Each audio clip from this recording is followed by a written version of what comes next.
All right, gang, quick review here of free body diagrams. I have two up here. They're going to have two short videos. Try and keep this really quick. I'm going to start over here with this first one. And let's remember that when we draw free body diagrams, there's some rules. Rule one is that it only involves forces.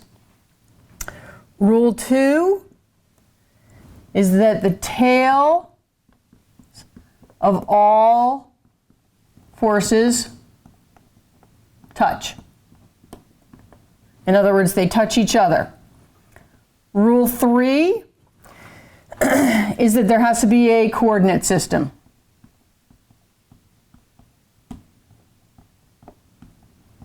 I already have my coordinate system up here. Rule 4 is that it must be drawn to scale. I already have my scale over here, equals 10 newtons. And that's it for the rules, really. Free body diagrams are just a way of showing ourselves what the net force is on an object and helping us to set up the sum of the forces equations. So if we look at this problem over here, we have a 12 kilogram box.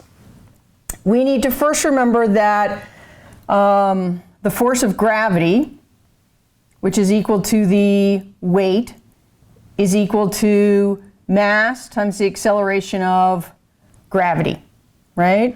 So this is giving us a mass. We need to first calculate the force of gravity. And the force of gravity on this box, there's our force, right? Notice that we have the tail here. The force of gravity on this box, if you calculate 12 times negative 9.8, you are going to get negative 117.6 newtons. That's the force of gravity acting on that box. What other force must be also acting on that box, you ask? Good question. You should remember that the other force acting on that box, if it's just there, sitting, would be the normal force.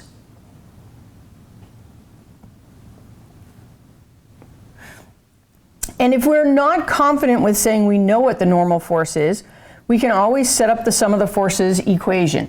The sum of the forces equation, which is F net, or the same thing as the sum of the forces, let's do this just in the y direction this time, equals in this case the force of gravity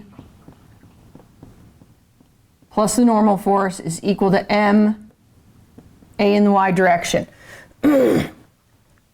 So we don't need to use that whole equation. We can narrow it down and say, well, we know the force of gravity is negative 117.6 newtons plus the normal force equals the mass of the box, 12 kilograms, times acceleration of that box, if it's just sitting there, is 0 meters per second squared. And so when we figure that out, we end up with the normal force equals positive 117.6 newtons, or F normal equals positive 117.6 newtons.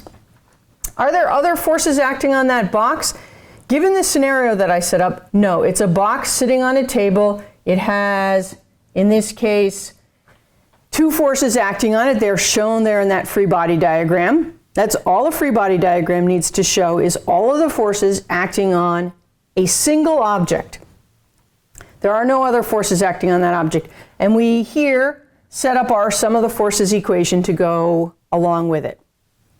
What would happen if we dropped that 12 kilogram box off of the roof of a building, for example, though? So let's move over to this problem. Same 12 kilogram box, and we drop it off the roof. And I'm using the same number again because this is a review and we just want to keep it straightforward and review the concepts and not get bogged down in the math.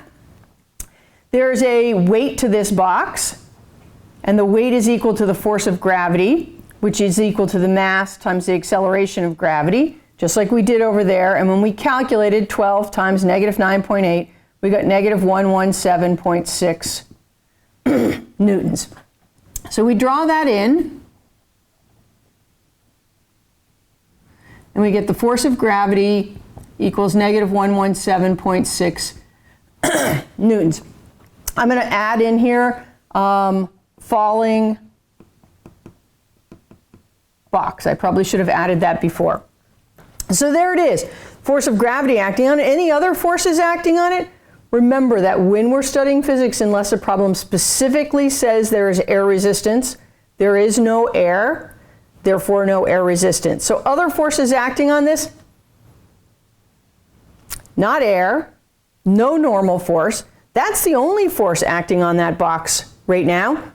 And so when we now look at the sum of the forces in the y direction equals the force of gravity plus nothing else in that sum equals m times a in the y direction. We know the force of gravity acting on that box is negative 117.6 newtons equals 12 kilograms. And what is the acceleration of that box?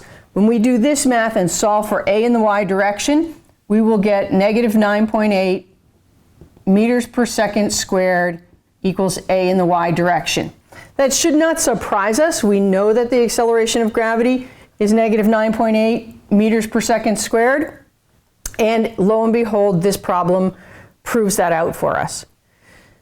I'm going to stop here, move on to another video so I can reset the picture, and then we'll be finished up with free body diagrams.